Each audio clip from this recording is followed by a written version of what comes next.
Nuketown, the only Call of Duty map to have more releases and makeovers than, well, the franchise itself. With its hectic, non-stop action and vibrant, yet sometimes bordering on uneasy vibe, it's broken out of the Call of Duty bubble and successfully entered the broader gaming zeitgeist. I mean, you can't even load up a game with a map creator nowadays and not see at least a dozen fan-make remakes of this relic.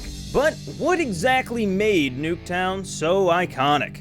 Well, to answer that, we're gonna have to go all the way back to 2010.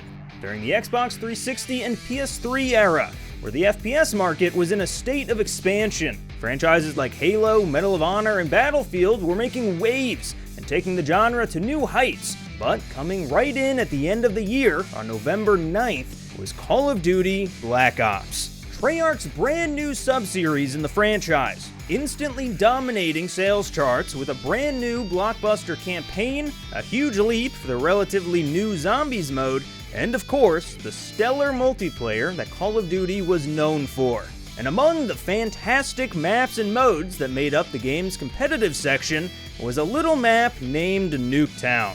And I mean that literally. Nuketown was little. The smallest map on disc, actually. And it wasn't even close. And fans instantly fell in love. Its size amped up the already fast and frenetic multiplayer matches into something that let you feel like a super soldier, mowing down 2, 3, 4, 5 enemies at a time. If you wouldn't mind also being on the other end of that, spawn trapped in a backyard every now and then too. Now, at the time, there really wasn't an official name for these tiny maps that were seemingly built around grinding and 24/7 playlists during double XP weekends. But me and my friends just called them chaos maps. And Nuketown fit in perfectly along the other greats, such as Rust and Shipment from previous Call of Duty titles. But what made Nuketown stand out particularly was twofold. First is its flow. Now, the map was fairly simple, but you could tell that every corner of it was designed intentionally. Each team had their own house, either yellow or green, with a backyard spawn.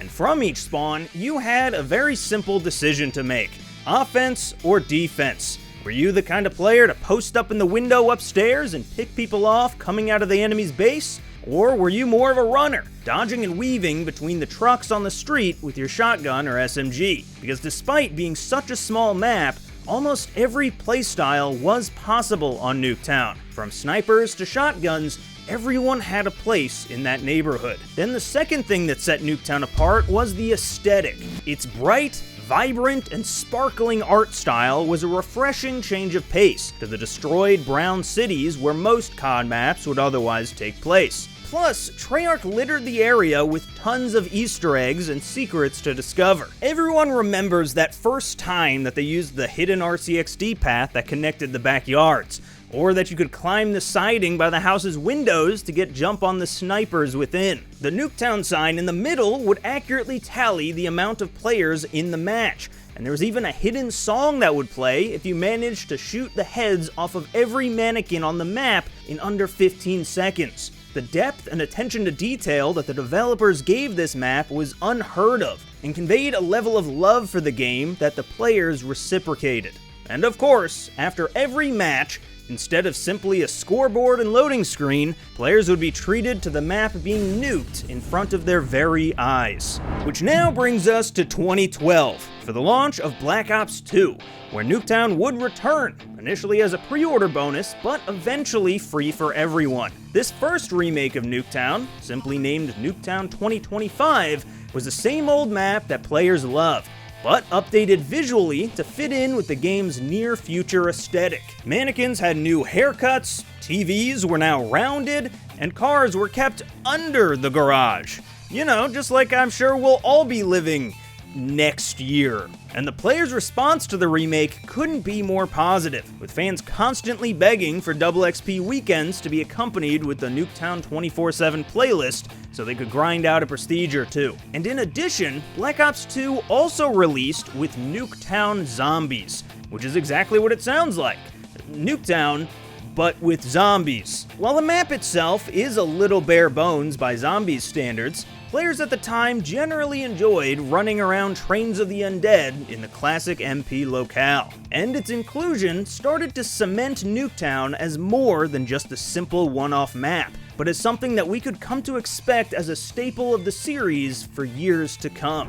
Okay, so now we're gonna fast forward to the year 2015. For the launch of Black Ops 3. In the years in between Black Ops titles, another Call of Duty developer, Sledgehammer Games, took the franchise in a new direction, doubling down on the futuristic setting and adding advanced movement mechanics like jetpacks and wall running that were becoming more popular with COD's competition like Halo and Titanfall. And this was probably one of the most divisive eras of Call of Duty. You either loved these new mechanics or you hated them. But regardless, such a massive change to the core gameplay meant that this year's Nuketown, titled Nuke 3 Town, get it, the E is a 3, had to switch some things up, adding wall running spots and scaling the map a bit differently to account for the addition of jetpacks. And this may just be the most chaotic version of the map yet, with the new movement only intensifying the already insane pace, and leading to this one being crowned a lot of people's favorite iteration,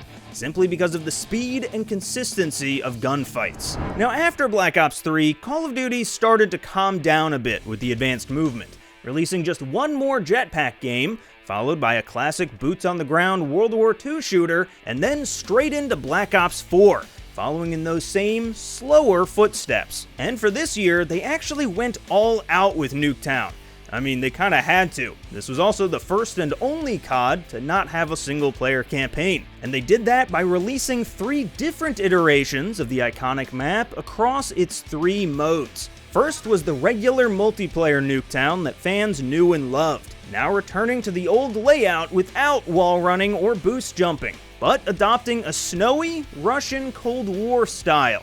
Then in Zombies, they released Alpha Omega, a now fully realized Nuketown Zombies, expanded to include more of the neighborhood that was previously inaccessible, and even bringing you down into the nuclear bunkers below, complete with its own Easter egg, wonder weapon, bosses, and all that other good stuff that comes with a dedicated Zombies experience. Lastly, and this is kind of cheating calling it its own map, but in Blackout, Call of Duty's first attempt at Battle Royale, you can find Nuketown Island as one of the larger points of interest on the map, with the neighborhood similarly expanded and even featuring those same underground bunkers and tunnels to hide in. Meaning that at least for Black Ops 4, no matter what mode you played, you couldn't escape Nuketown. Although that said, not many people really wanted to escape.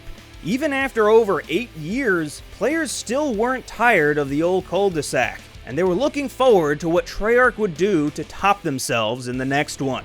And in turn, that led to Nuketown making its way to all sorts of other avenues around the main franchise, like COD Mobile receiving a handful of the Nuketown variants over the years, including completely original ones built just for the mobile game, and the obscure Black Ops Declassified on the PS Vita having its own version of the map titled Nuke House. And chances are, if you weren't a Call of Duty player, you'd still know exactly what Nuketown was by the amount of aforementioned fan-made remakes in things like Halo Forge and Fortnite Creative. I mean, the map even had its own line of merch currently still available at Hot Topic. This thing was everywhere. And with that, Nuketown was officially more than just a staple of the COD community, but a permanent part of the gaming community as a whole. And we're still not even done here. So now let's catch back up to Call of Duty in 2020. Just 1 year after Infinity Ward rebooted the franchise with 2019's Modern Warfare and the new free-to-play Warzone, Treyarch was up next with their own return to form, Black Ops Cold War. And with it, you guessed it, was a brand new Nuketown too. This time in the form of Nuketown 84, which actually isn't referring to which number iteration it is quite yet, but instead 84 just refers to 1984, as we return to the same exact stomping grounds as the original, but 15 years or so later, as it's destroyed and decayed. Now, this particular Nuketown didn't really make any waves, but in all fairness, it didn't need to. With Warzone dominating the FPS landscape at the time, many new and returning players just wanted a good place to level up their guns before taking them into Battle Royale, which was a niche that Nuketown 84 and its limited-time Christmas variant filled perfectly. Which brings us now to present day, 2024, where the newly released Black Ops 6 has just launched with 2 new versions of Nuketown and another holiday variant on the way. The first is a complete reimagining of the map for 2v2 gunfight and small-scale face-off modes named Warhead, featuring a completely new layout taking place after the bomb has gone off, and this one is noticeably smaller than the original, now focused solely on a single house in the center, ramping up the chaos even further. Then, about a week after release, Black Ops 6 also saw its own authentic version of Nuketown added. And for those playing at home, that makes this the 17th iteration of the map, at least by my count, with this new one being a perfect one-to-one remake of the original for its 14-year anniversary, letting old-school COD players like myself relive those hectic and fun memories that we made in high school, and letting new players make their own in this fake neighborhood that defined first-person shooters for a generation. But even that's not all, because as Call of Duty Warzone continued to build in the background since 2019, it's seen a number of different maps for its signature Battle Royale experience, including its newest addition at the time of making this video, Area 99, taking place in the Nevada desert at the site of where all of the other Nuketowns were supposedly built. And keeping with the theme, it's smaller in scale, built for the Resurgence game mode, designed for quick action and fast respawns. And with that, Nuketown has now officially touched everything that Call of Duty makes. Besides maybe the campaign, unless you count the mannequins in that one horror mission. With no sign of these Nuketowns slowing, and support for the returning map among players seeming to never quite wane, it's pretty likely that we still haven't even seen the half of the heights that this monumental map will reach. But as for what the next Nuketown might look like, we'll just have to wait and see. And that'll about do it for me. Thank you so much for watching, I hope you enjoyed it, and for more videos like these, check out GameRant.com.